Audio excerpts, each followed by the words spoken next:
എല്ലാം കഴിഞ്ഞു. എല്ലാവരും തിരിച്ച് മദ്രസയിലെത്തിയപ്പോഴേക്കും ക്ഷീണിച്ചു.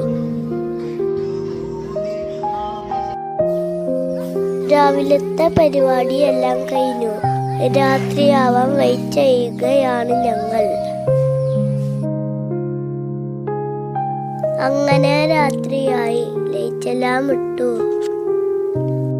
ഇപ്രാവശ്യത്തെ ഡെക്കറേഷൻ കാണാൻ നല്ല ഭംഗിയുണ്ടായിരുന്നു.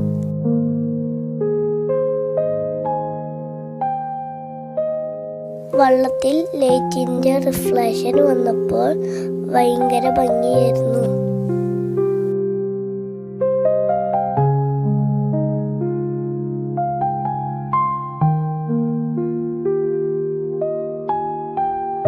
ഞങ്ങൾ ഇതിലൂടെ കുറെ നേരം നടന്നു, കളിച്ചു.